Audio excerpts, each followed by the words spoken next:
Hello student, good evening to all of you. Welcome to my YouTube channel BSc Bio वाला। तो बच्चों आज हम लोग डिस्कस करेंगे फाइलम एनिलिडा के बारे में। क्या डिस्कस करेंगे बच्चों? फाइलम एनिलिडा के बारे में। जैसा कि आपको पता ही है हम लोगों ने अब तक क्या क्या फिनिश कर लिया है। फाइलम प्रोटोजोआ से लेकर एस्केलमंथीज में। लास्ट लेक्चर में हमने किसके बारे में पढ़ा था? हमने एंसाइलोस्टोमा, जिसको क्या बोलते हैं? हुकवार्म। हुकवार्म के बारे में हम लोगों ने डिटेल स्टडी किया था। आपको इसमें से इस हुकवार्म में कोई प्रॉब्लम है? नहीं प्रॉब्लम है ना? अगर कोई प्रॉब्लम हो तो आप कमेंट बॉक्स पे या फिर जो आपको हमारा व्हाट्सअप नंबर है व्हाट्सअप कीजिए, आप उससे अपनी क्वेरी पूछ सकते हैं। ठीक बच्चों, आइए बिना देरी किए आज हम लोग शुरू करते हैं फाइलम एनिलिडा। ये देखिए फाइलम एनिलिडा आपका यूनिट सेकेंड का टॉपिक है, क्योंकि यूनिट फर्स्ट हम सिलेंड्रेटा तक था, प्रोटोजोआ से सिलेंड्रेटा तक यूनिट फर्स्ट था, और यूनिट सेकेंड में कहाँ है? ये आपने क्या पढ़ा? पहले एस्केलमंथीज पढ़ा, अब आप एनिलिडा पढ़ेंगे। ये सब यूनिट सेकेंड में है। और सबसे पहले आप तो पता ही होगा हम लोग कैसे पढ़ रहे हैं। पहले हम लोग कोई फाइलम स्टार्ट करने से पहले क्या पढ़ते हैं? General character. उसके बाद हम लोग उसका क्लासिफिकेशन पढ़ते हैं। देन उसके बाद जो स्पेसिफिक जीनस दिया है उसके बारे में डिटेल स्टडी करते हैं। तो आइए देखते हैं फाइलम एनिलिडा का जनरल कैरेक्टर क्या है। ये देखिए फाइलम एनिलिडा के मेंबर हैं ये सब। देखिए ये है एल्टा सक्सिनिया, ये है ग्लाइसेरा स्पीसीज है। ये देखिए अर्थवर्म है। अर्थवर्म आप लोग जान रहे हैं? केचुआ, जिसको फ्रेंड ऑफ फार्मर बोलते हैं। देखिए केचुआ है ना, ये है। और देखिए, और यहाँ पे आप लोग देखिए, आप लोग इसको भी देखे होंगे, ये है हिरुडिनेरिया। जो लीच आप लोग देखते हैं, कैटल लीच, ये देखिए ये हिरडो है, मेडिसिनल लीच इसको बोलते हैं। और देखिए एक ये है हेलोपडेला, ये हेलोपडेला है, और ये है यूरेचिस काउपो। ठीक है, तो ये सब जीनस है। लेकिन आपको एनिलिडा में कौन कौन किसको किसको पढ़ना है पता है? दो जीनस, जो जनरा आपको पढ़ना है वो कौन सा है? वो है नेरीज, और दूसरा आपको पढ़ना है हिरुडिनेरिया। हिरुडिनेरिया मतलब जोंक। ओके बच्चा, तो आपको फाइलम एनिलिडा में ये दो जीनस पढ़ना है। अब तक हमने जितने भी जीनस पढ़ लिया है आप लोग सारा जीनस तैयार करके रखे। ठीक है, एग्जाम टाइम पे प्रेशर मत लीजिएगा। अगर स्टार्टिंग से ही तैयार करते चलेंगे तो एग्जाम में प्रेशर नहीं होगा। आइए देखते हैं इसका करेक्टर क्या है। फाइलम एनिलिडा देख लिया आप लोग ना, फाइलम एनिलिडा। और इसका आइए जनरल करेक्टर देखते हैं। सॉरी, ये आपका यूनिट थर्ड है। सॉरी बच्चों, आई एम रियली सॉरी। ये आपका यूनिट थर्ड है, क्योंकि हमने आप लोगों ने आपके साथ हम लोगों ने अपना यूनिट सेकेंड दोनों अच्छे से कवर कर लिया है। यूनिट थर्ड में आपको एनिलिडा से आर्थ्रोपोडा तक पढ़ना है। एनिलिडा, उसके बाद मोलस्का, फिर आर्थ्रोपोडा, तीन तीन फाइलम आपको इस यूनिट थर्ड में पढ़ना है। ओके, तो आप लोगों को कंग्रेचुलेसन, आप लोगों ने दो यूनिट अच्छे से ख़त्म कर लिया, और मुझे आशा है आपको तैयार भी होगा। ख़त्म करने का मतलब ये नहीं है कि आप लोग तैयार नहीं करेंगे। ठीक, बस पढ़ना नहीं है। फाइलम एनिलिडा देखिए, फाइलम एनिलिडा का करेक्टर क्या है? Silent feature of phylum Annelida. तो सबसे पहले देखते हैं इस फाइलम को हम लोग फाइलम एनिलिडा क्यों बोलते हैं।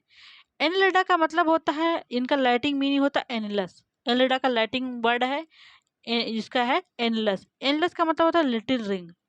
सो phylum Annelida compromises the segmented worm. आपने जो भी ये वर्म देखे हैं, इनका देखिए ये माइन्यूट से आपको सेगमेंट सेगमेंट वर्म दिख रहे हैं ना। ऐसे इसमें पता नहीं चल रहा है आपको एक्सटर्नली, लेकिन देखिए ध्यान से देखेंगे तो आपको लगेगा। ठीक, देखिए ये भी ऐसे ऐसे दिख रहा है, सेगमेंटेड वर्म देख रहे हैं। और आप जब ये यहाँ देखेंगे तो ये, तो इस फाइलम के मेंबर को ये जो है ये सेगमेंटेड वर्म है।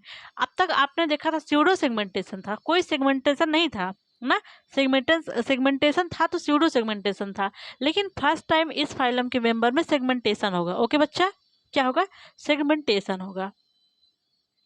जो एनिलिडा के मेंबर हैं वो ट्रिप्लोब्लास्टिक हो गए। आप लोग को तो पता होगा फाइलम प्लेटीहेल्मिन्थेस से ही ट्रिप्लोब्लास्टिक मेंबर शुरू हो गए हैं।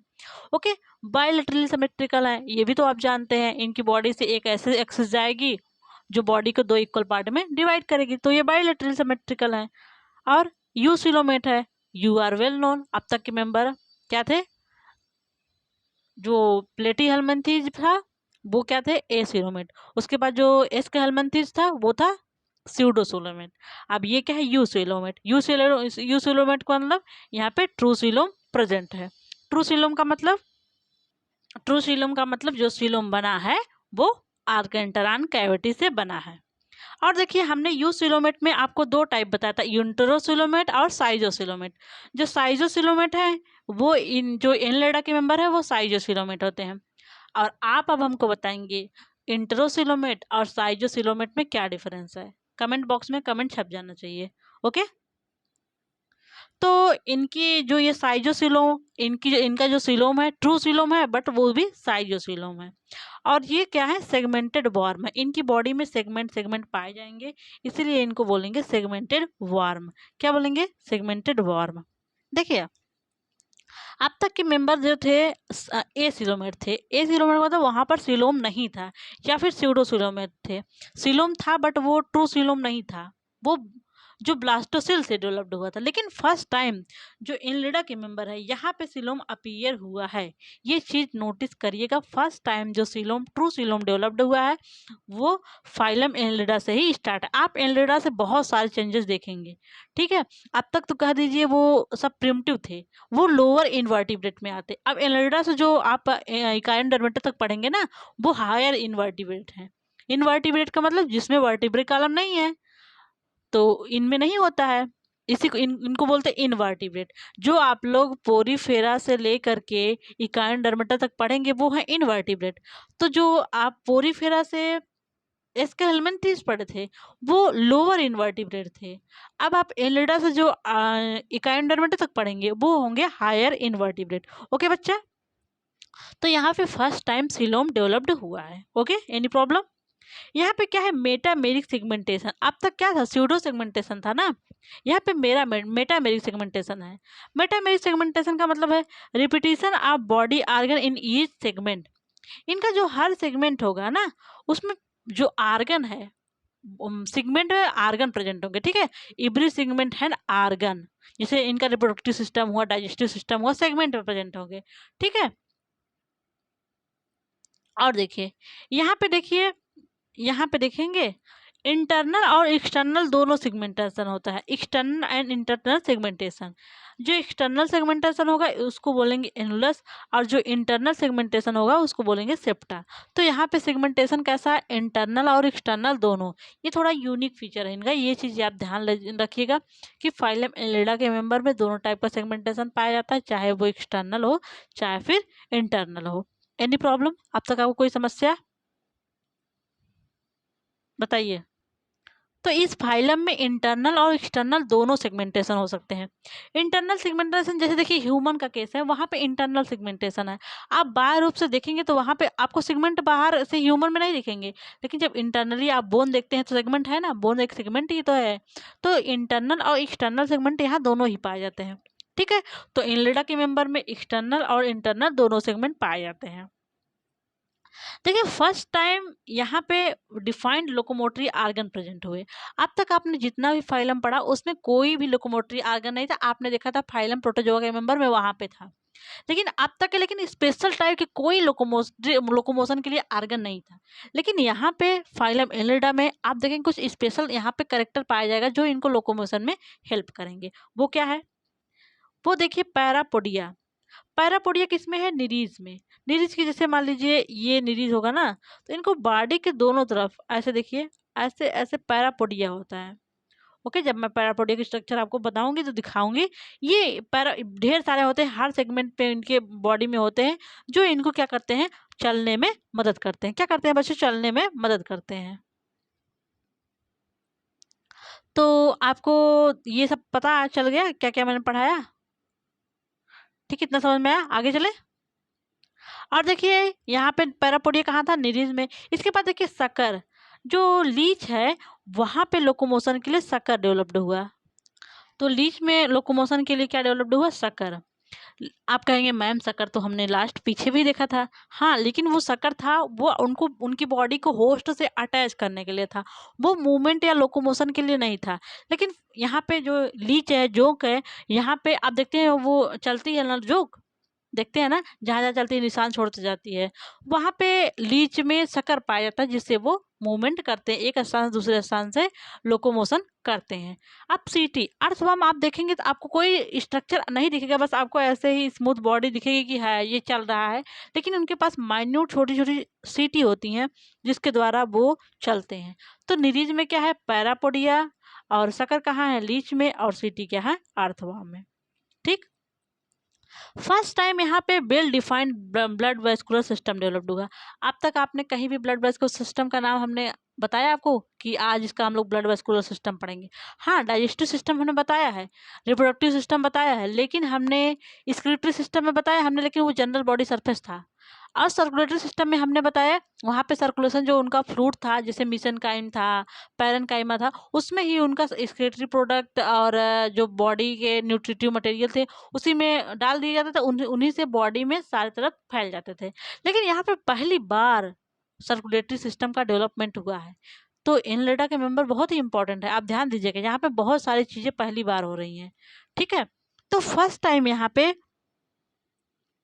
Well developed vascular system developed हुआ। क्या डेवलप्ड हुआ, वेल डेवलप्ड वास्कुलर सिस्टम यहाँ पे डेवलप्ड हुआ। तो यहाँ पे दोनों टाइप के वास्कुलर सिस्टम हुए, क्लोज्ड भी और ओपन भी। क्या, क्लोज्ड और ओपन। क्लोज का मतलब क्या होगा, ऐसा ब्लड वास्कुलर सिस्टम जिसके जिसके ब्लड किस में बहते हो, वेन, धमनी और शिरा में, वेन और आर्टरी में।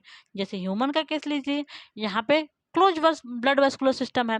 लेकिन ओपन टाइप के ब्लड वास्कुलर सिस्टम में क्या होता है, जैसे मान लीजिए ये बॉडी है, बॉडी ऑर्गन डायरेक्टली फ्लूइड में डिप्ड होते हैं। जैसे मान लीजिए इनका ये हो गया, हार्ट हो जाएगा, ओके, हार्ट हो जाएगा, और भी मान लीजिए कोई भी हो, और आर्गन मान लीजिए ये सब आर्गन है, वो डायरेक्ट इसी जो फ्लूइड होगा उसी में डीप होंगे। तो इसी को बोलेंगे open blood vascular system. Open blood vascular system में आर्टरी और वेन का कोई कॉन्सेप्ट नहीं होगा। ठीक है, जैसे आप देखेंगे ये आर्थ्रोपोडा के मेंबर सब के सब ओपन ब्लड वेस्कुलर सिस्टम है, यहाँ पे आर्टरी और वेन नहीं है। ठीक, तो यहाँ पे blood vascular system first type developed हुआ। क्लोज टाइप कहाँ पे है, आर्थ्रोवर्म और निरीज में, और ओपन टाइप कहाँ है, लीच में। और लीच में जो ब्लड वेस्कुलर सिस्टम पाया जाता है उसको होम्योसिलिक सिस्टम कहते हैं। क्या बोलते हैं, हीमोसिलिक सिस्टम। हम लोग जब लीच को डिटेल पढ़ेंगे उस टाइम यहाँ पे इनका हम लोग सर्कुलेटरी सिस्टम डिस्कस करेंगे। आइए देखिए, रिस्पायरेटरी पिगमेंट क्या है। अच्छा, ह्यूमन के केस में रिस्पायरेटरी पिगमेंट क्या है। हम अगर ह्यूमन के केस में कोई आपको पूछे ह्यूमन में रिस्पायरेटरी पिगमेंट क्या है, आप बोलेंगे हीमोग्लोबिन, जिसको प्यार से एचबी भी लिखते हैं। लेकिन हमारा जो हीमोग्लोबिन होता है वो किसमें प्रेजेंट होता है, आरबीसी में। देखते नहीं है, जैसे कभी कभी आरबीसी कमी हो जाती है, लोग बोलते हैं खून की कमी हो गई है। तो हमारा जो हीमोग्लोबिन, जैसे हमारा आरबीसी है उसमें हीमोग्लोबिन प्रेजेंट होता है ना, इसीलिए हमारा ब्लड लाल होता है, हमारा ब्लड रेड किसके होता है, हीमोग्लोबिन के कारण। तो इनका जो हीमोग्लोबिन होता है वो प्लाज्मा में डिजॉल्व होता है, और हमारा हीमोग्लोबिन कहाँ होता है, आरबीसी में। जैसे ये ह्यूमन की आरबीसी होगी, यहाँ पे हीमोग्लोबिन होगा, लेकिन जो इनका हीमोग्लोबिन होगा वो प्लाज्मा में होगा। ठीक है, जैसे अगर मान लीजिए इनकी बॉडी है, बॉडी में जो फ्लूइड होगा उसके प्लाज्मा में हीमोग्लोबिन डिजॉल्व होगा। ठीक है, सॉरी, जो इनका रिस्पायरेटरी पिगमेंट है वो प्लाज्मा में डिजॉल्व हो, लेकिन हीमोग्लोबिन का कॉन्सेप्ट यहाँ पे नहीं पाया जाता। ठीक है, हमसे भारी मिस्टेक हो गई है। ओके, तो इनका जो रिस्पायरेटरी पिगमेंट है वो dissolve in plasma, that is haemoglobin is absent in blood cell. ठीक है, हीमोग्लोबिन इनका कहाँ एब्सेंट है, ब्लड सेल में एब्सेंट है, प्लाज्मा में प्रेजेंट है। आप लोग कंफ्यूज हो गए होंगे, सारी बातों को छोड़ दीजिए, पहले फिर से सुनिए। देखिए, इनका जो रिस्पायरेटरी पिगमेंट है हमारी बॉडी में किसमें, आरबीसी में है, लेकिन इनमें क्या है, इनका रिस्पायरेटरी पिगमेंट प्लाज्मा में डिसॉल्व है। यहाँ पे हमने यही लिखा है, क्या लिखा देखिए, इनका बच्चों जो रिस्पायरेटरी पिगमेंट है वो प्लाज्मा में होता है, हमारा कहाँ होता है, आरबीसी में। जैसे आपको जब ब्लड का क्लासिफिकेशन पढ़ाया जाएगा सर्कुलेटरी सिस्टम में, मैं आपको पढ़ाऊंगी, जैसे ब्लड होता है ना, जैसे ये ब्लड हुआ, तो ब्लड में दो पार्ट होता है, प्लाज्मा एंड और ब्लड कार्पसेल। ब्लड कार्पसेल तो मैं सी लिख दे रही हूँ। तो इनका जो जो होता है प्लाज्मा में, पता है कितनी परसेंट होता है, 52%। और जो 48% होता है वो होता है ब्लड कार्पसेल। ब्लड कार्पसेल में आपने सुना होगा आरबीसी, डब्ल्यूबीसी, प्लेटलेट्स, तो ये ब्लड कार्पसेल्स हैं। और प्लाज्मा क्या है, वो 52% है। तो इनका जो हमारा जो रिस्पायरेटरी पिगमेंट होता है वो आरबीसी में होता है, लेकिन इनका किस में होता है, प्लाज्मा में डिजॉल्व होता है। ठीक है, नो कंफ्यूजन। यहाँ पे first time respiratory organ developed हुआ, first time circulatory system, first time respiratory organ. क्या क्या, first time circulatory system, first time respiratory organ. अभी किसी में आपने कोई रिस्पायरेटरी ऑर्गन देखा था? बस सब में जनरल बॉडी सरफेस से होता था। किससे? जनरल बॉडी सरफेस से। याद रखिएगा, एनलिडा बहुत ही इंपॉर्टेंट है।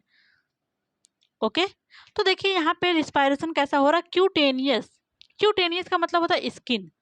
आप बोलेंगे पहले भी होता था, लेकिन इनका क्यूटेनियस रिस्पायरेशन थोड़ा डिफरेंट है। ठीक है, तो क्यूटेनियस रिस्पायरेशन किस में होगा, अर्थवॉर्म में। जो अर्थवॉर्म होगा बॉडी सरफेस से के द्वारा रिस्पायरेशन करेगा, लेकिन जो ये हैं, जो एक्वाटिक मेंबर हैं, उनमें रिस्पायरेशन कैसे होगा, गिल के माध्यम में। ठीक है, उसको बोलेंगे branchial respiration via gills in aquatic. जो मान लीजिए टेरेस्ट्रियल है, जैसे अर्थवॉर्म हो गया, यहाँ पे रिस्पायरेशन के लिए क्यूटेनियस रिस्पायरेशन होता है। लेकिन जो एक्वाटिक मेंबर है, जैसे मान लीजिए अपने डिश देखेंगे वो एक्वेटिव है, तो वहाँ पे रिस्पायरेशन गिल के द्वारा होता है। यहाँ पे देखिए गिल का कॉन्सेप्ट शुरू हो रहा है यहाँ से।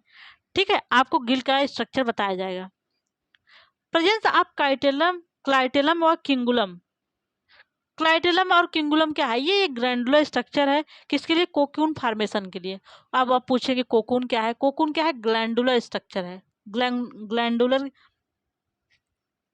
आप बोलेंगे क्लाइटेलम क्या है? क्लाइटेलम एक ग्लैंड है जो क्या करती है, कोकून को फॉर्मेशन करती है। कोकून क्या है, जैसे इनका जब एग होता है ना, एग के चारों तरफ एक कवरिंग बनती है, उसी को बोलते हैं कोकून।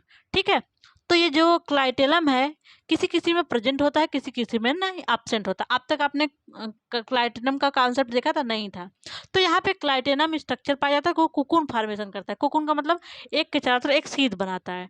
ठीक है, तो क्लाइटेलम एब्सेंट होता है। निरिज जो है जिसको सैंड बॉम्ब भी करते हैं, इसमें क्लाइटेलम एब्सेंट है। आप ध्यान रखिएगा, जब निरिज स्पेशल करेक्टर पढ़ाएंगे तो आपको उसमें बताएंगे।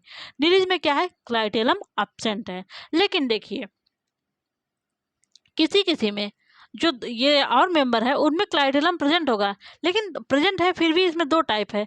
कभी कभी किसी किसी में परमानेंट होता है, किसी किसी में टेम्पोररी होता है।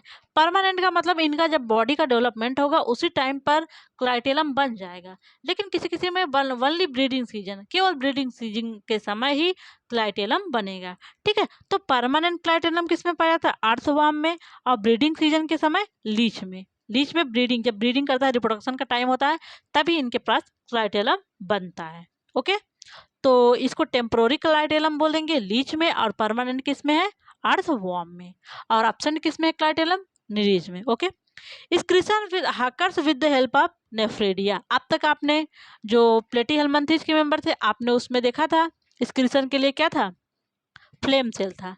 जब आप एस्केल्मंथिस देखें तो वहाँ पे आपने देखा रिनेट सेल था। लेकिन यहाँ पे क्या है, यहाँ पे नेफ्रीडिया है। यहाँ पे इनका नेफ्रीडिया इंपॉर्टेंट है, आपको 1 नंबर या 5 नंबर में नेफ्रीडिया पूछ सकता है। ओके बच्चों, तो यहाँ पे एक्सक्रीशन के लिए नेफ्रीडिया है। यहाँ पे एक्सक्रीशन के लिए क्या है, नेफ्रीडिया। क्या है बच्चों, देखिए नेफ्रीडिया। और देखिए इनका एक्सक्रीटरी प्रोडक्ट, अब तक आपने जितने भी मेंबर देखे थे, स्टार्टिंग से जितने भी फाइलम पढ़े, सबका एक्सक्रीटरी प्रोडक्ट आपने अमोनिया देखा था। लेकिन यहाँ पे फर्स्ट टाइम अमोनिया के समय सिवा यूरिया भी एक्सक्रीटरी प्रोडक्ट बना। ठीक है, तो जिस मेंबर का एक्सक्रीटरी प्रोडक्ट मतलब जो एक्सक्रीशन कर रहे हैं, जैसे ह्यूमन है वो यूरिया का एक्सक्रीशन करता है, उसको बोलते हैं यूरियोटेलिक। जो हम लोग यूरिन डिस्चार्ज करते हैं, मूत्र जो डिस्चार्ज करते हैं, उसमें यूरिया होता है, तो इसलिए ह्यूमन को बोलते हैं यूरियोटेलिक। जो मेंबर अमोनिया को बाहर निकालता है वेस्ट के रूप में, उसको बोलेंगे अमोनोटेलिक। तो अमोनोटेलिक कौन कौन है, निरीज और लीच। जो निरीज है और जो जोक है, ये अमोनोटेलिक है। अमोनोटेलिक अगर मान लीजिए कोई पूछे, जनरली जो एक्वाटिक मेंबर होता है अमोनोटेलिक, मैंने बोला जनरली, एकदम फिक्स रूप से नहीं, बस जनरली। जनरली आप लोग एक गेस कर सकते हैं, अगर एक्वाटिक है तो वहाँ पे अमोनोटेलिक हो सकता है, लेकिन इसका भी एक्सेप्शन है, इसलिए मैंने बोला जनरली। ओके, यहाँ पे अमोनिया और यूरोटेलिक कौन है, अर्थवार्म। अर्थवार्म केचुआ जो होता है, जब इसका ये पानी में रहता है तो अमोनिया का एक्सक्रीशन करता है, लेकिन आप देखेंगे जब ग्राउंड पे रहता है ये, तो ये यूरिया का एक्सक्रीशन करता है। तो अमोनोटेलिक कौन है? निरीज और अर्थवर्म। और अमोनो प्लस यूरो क्या है? अमोनोटेलिक और यूरोटेलिक कौन है? अर्थवर्म। ये इंपॉर्टेंट चीज है, याद रखिएगा। ओके, भूलिएगा मत। अब देखिए यहाँ पे फीडिंग हैबिटेट कैसा है, ये क्या खाते हैं?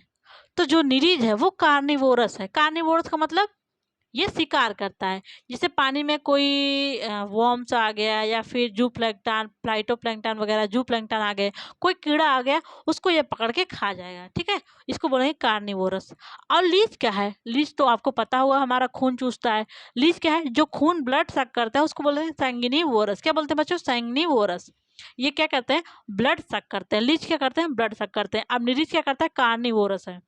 और अर्थवर्म क्या है? अर्थवर्म तो आप लोग जानते ही हैं, ये क्या करता है? सेप्रोट्रॉफ है। ये dead and decaying organic matter पे ग्रो करता है। ओके, ग्रो नहीं करता, वहां पे रहता है, मिट्टी में रहता है ना, मिट्टी में जो ऑर्गेनिक मैटर है उसी को फीड करता है। तो निरीज क्या है? कार्निवोरस है।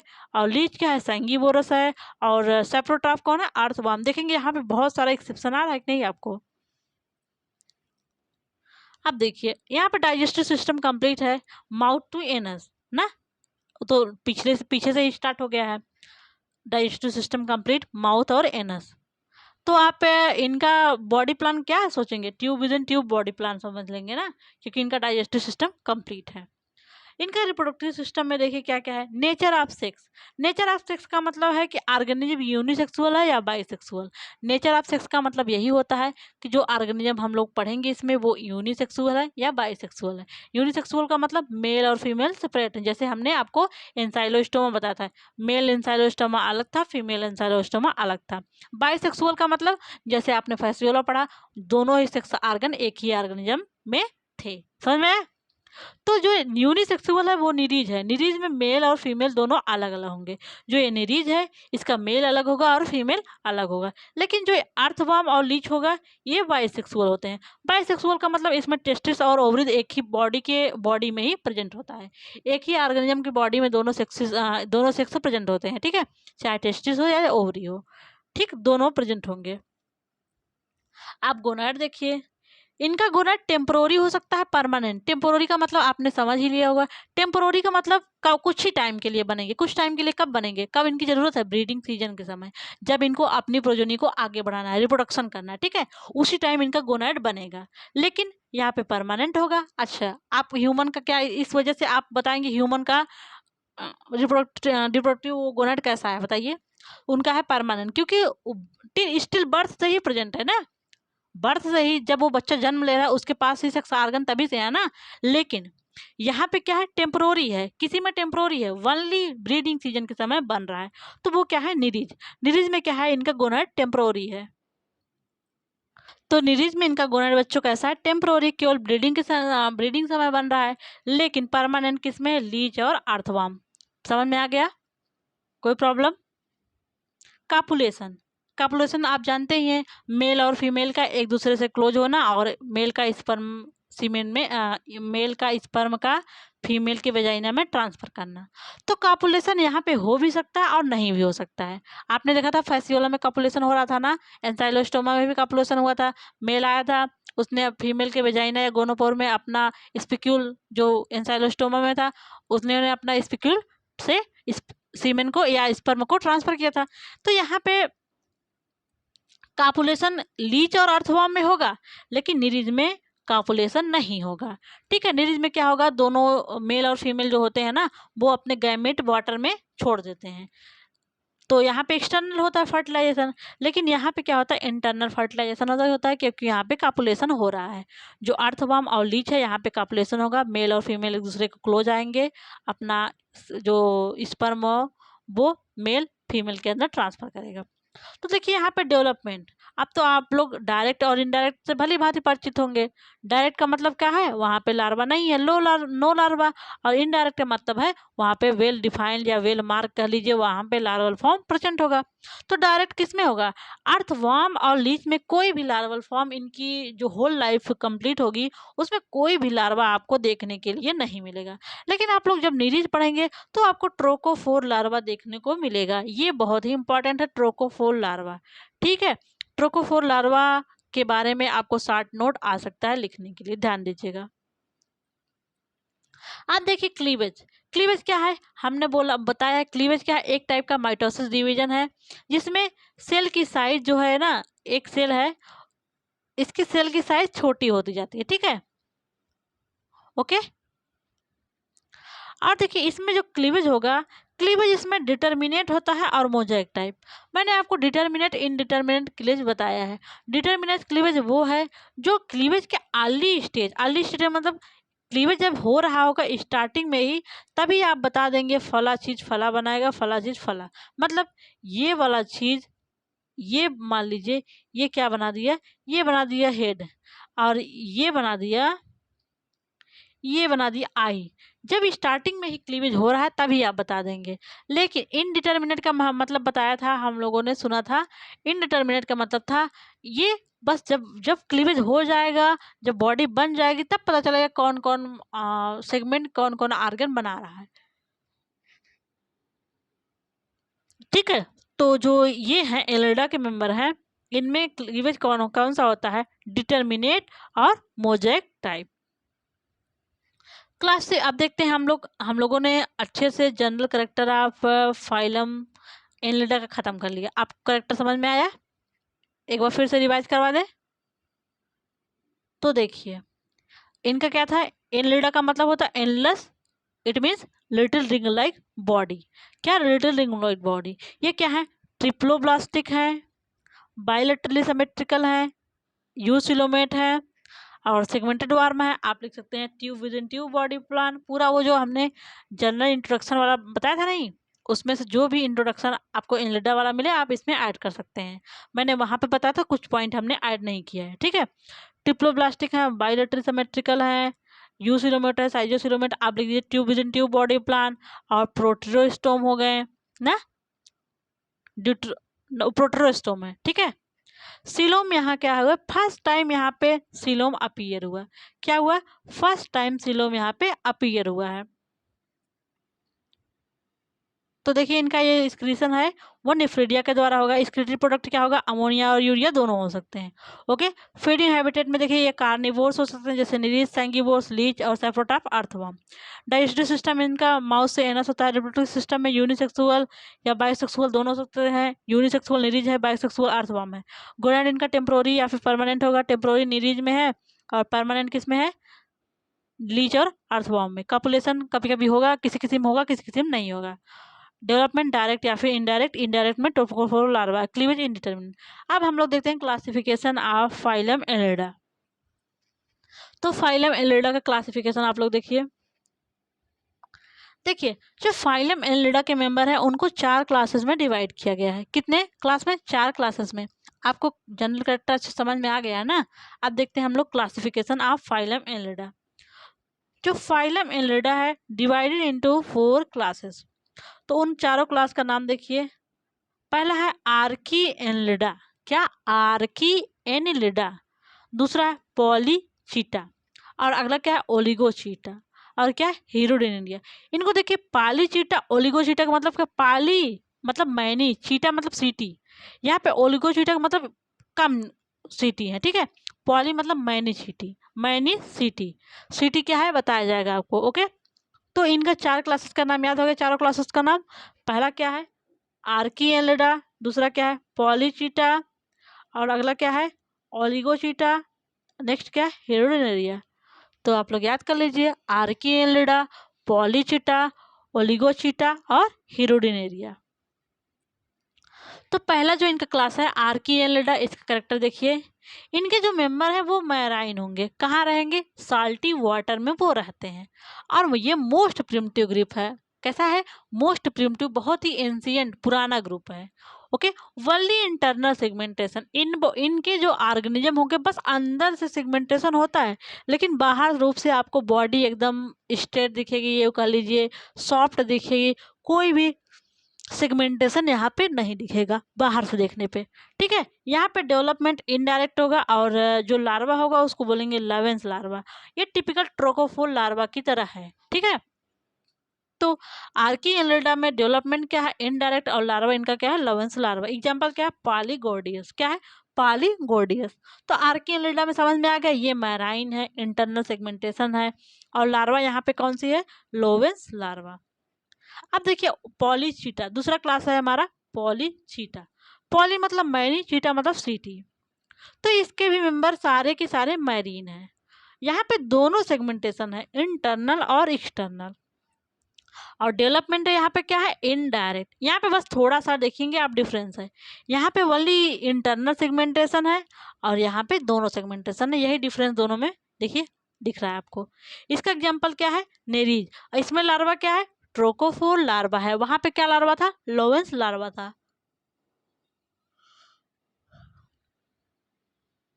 अब देखिए नेक्स्ट इसमें एग्जाम्पल क्या क्या है, निरीज है, एप्रोडाइट है जिसको सी माउस बोलते हैं, चीटोप्टेरस है जिसको पैडल वॉर्म बोलते हैं। एप्रोडाइट सी माउस है और चीटोप्टेरस पैडल पैडल वॉर्म है। निरीज क्या है, निरीज को क्लैम वार्म, सैंड वार्म ये सब बोलते हैं। निरीज आपको पढ़ना है, ठीक है। तो इसका एग्जाम्पल क्या है, निरीज, एप्रोडाइट, चीटोप्टेरस। ओके, दो क्लास आप लोगों ने अच्छे से पढ़ लिया। थर्ड क्लास देखिए, थर्ड क्लास है ओलिगोचीटा। ओलिगो मतलब मैंने, चीटा मतलब सीटी। इस फाइलम में जो सेगमेंट, जिस फाइलम के मेंबर में जो इनकी सेगमेंटेड बॉडी होगी उस सेगमेंट पे ढेर सारे सीटी पाए जाएंगे, ठीक है। सॉरी, ओलिगोचीटा को मतलब एक सीटी पाए जाएंगे, और पॉलीचीटी का मतलब मैनी सीटी पाए जाएंगे, ठीक है। ये क्या है, ये देखिए वो क्या था, ओलिगोचीटा जो है ये क्या है, ये टेरेस्ट्रियल है और फ्रेश वाटर है। इसके पहले के मेंबर क्या थे, मैराइन थे, कोई भी फ्रेश वाटर नहीं था और टेरेस्ट्रियल भी नहीं था। इस फाइलम के मेंबर क्या है, टेरेस्ट्रियल मतलब भूमि पे भी रहेंगे, अर्थवॉर्म देखते हैं ना भूमि पे रहता है, और कुछ होंगे जो फ्रेश वाटर में रहेंगे, मैराइन वाटर में कोई इसमें नहीं रह रहा है।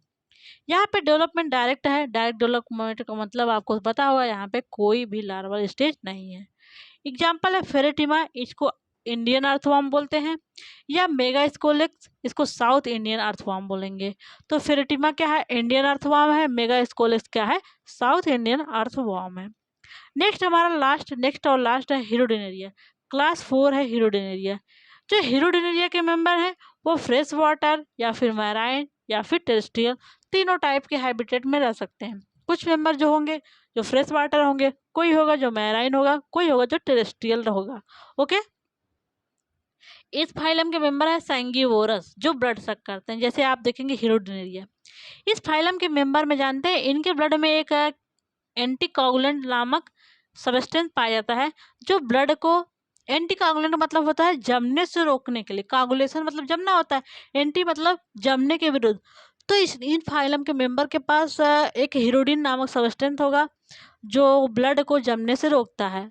अच्छा, ब्लड का जमने से रोकना मतलब जो ये ब्लड होस्ट से शक कर रहे हैं वो जाएगा इनकी बॉडी में, जम जाएगा तो इनकी मृत्यु कर देगा। तो यही जो हीरोडिन नामक इनके बॉडी में सब्सटेंस होता है, वो जो बाहर से ये ब्लड सक करते हैं उसको जमने से रोकता है। देखिए आपको एक इम्पॉर्टेंट चीज़ बता दें, ये जो हीरोडिनेरिया से हीरोडिन नामक एंटीकोगुलेंट है ना, ये ह्यूमन बॉडी में भी यूज किया जा रहा है। जैसे मान लीजिए किसी को वो डायबिटीज है, ठीक है, सॉरी हीमोफीलिया है, हीमोफीलिया, उनका देखिए हीमोफीलिया वाले मेंबर में क्या होता है, उनके जब कहीं चोट लग जाती है, अगर ब्लीडिंग होती रहती है ना, तो ब्लड वहाँ पे क्लॉट नहीं होता है। तो ऐसे मेंबर में आप देखेंगे